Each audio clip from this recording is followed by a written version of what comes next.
एक आदमी को अचानक एक रहस्यमयी अंडा मिल जाता है। जिज्ञासा में वो उसे घर ले आता है और हर दिन उसे घूरते हुए सोचता रहता है। उसे नहीं पता ये किसका अंडा है, लेकिन इतना जरूर समझ जाता है कि ये कोई आम चीज नहीं है। इसी सोच के साथ वो उसे सेने का फैसला करता है, लेकिन पूरे 6 महीने तक कोशिश करने के बाद भी अंडे में कोई हलचल नहीं होती। अब आदमी सोचता है कि बेकार जाने देने से अच्छा है इसे खा ही लिया जाए। स्वाद बढ़ाने के लिए वो उसमें मसाले भी डाल देता है, पूरी तैयारी एक खास डिश बनाने की। पर उसी रात अचानक अंडे में हरकत होने लगती है। अंडा फूटता है और उसमें से एक छोटा सा जादुई जीव बाहर आता है, जिसकी गर्दन में एक प्यारी सी घंटी बंधी होती है। वो उड़कर आदमी के पास आता है और आते ही उसके चेहरे पर थूक देता है। असल में वो समझ नहीं पाता चेहरा, लेकिन उसे ये एहसास है कि ये आदमी उसे खाने वाला था और यही उसकी नाराजगी की वजह है। गुस्से में वो उसे मुंह चिढ़ाकर वापस अपने ठिकाने में उड़ जाता है, जहाँ एक और अंडा मौजूद होता है, उसकी बहन। तभी अचानक बाहर से एक जोरदार आवाज आती है। जैसे ही वो बाहर निकलता है, सामने एक विशाल डायनासोर उसका पीछा करने लगता है। जान बचाना मुश्किल हो जाता है, लेकिन आखिरी वक्त पर वही आदमी आकर उसे बचा लेता है। अब आदमी को समझ आता है कि ये उसी अंडे से निकला जीव है। वो पहचान लेता है कि ये एक दुर्लभ जल आत्मिक प्राणी है। उसकी मासूम हालत देखकर वो उसका नाम आयुषी रख देता है और उसे अपने साथ रखने लगता है। लेकिन छोटा जीव इससे खुश नहीं होता। मौका मिलते ही वो भागने की कोशिश करता है, पर आदमी पहले से तैयार रहता है। गुस्से में वो उसकी पसंदीदा जादुई शराब पी जाता है, लेकिन उसका असर इतना तेज होता है कि वो खुद ही इंसानी रूप में बदल जाता है और नशे में धुत होकर आदमी के बिस्तर पर चढ़ जाता है। अगली सुबह जब आदमी उठता है तो अपने पास एक अनजान लड़की को देखकर चौंक जाता है और उसे तुरंत नीचे गिरा देता है। सवाल जवाब के बीच उसे लड़की के हाथ में वही घंटी दिखती है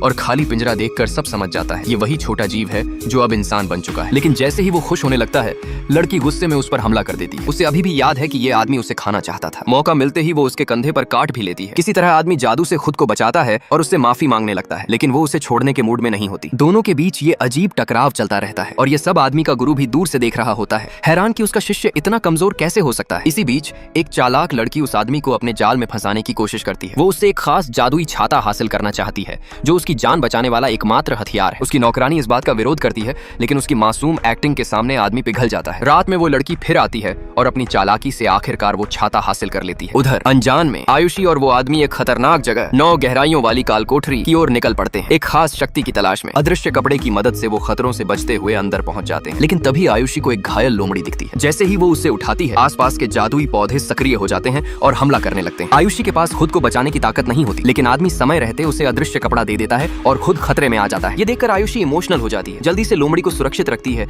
और उसकी तरफ दौड़ती है। जैसे ही दोनों एक साथ आते हैं, खतरा कुछ देर के लिए शांत हो जाता है, लेकिन तभी अदृश्य कपड़े का असर खत्म होने लगता है और असली मुसीबत अब शुरू होने वाली है।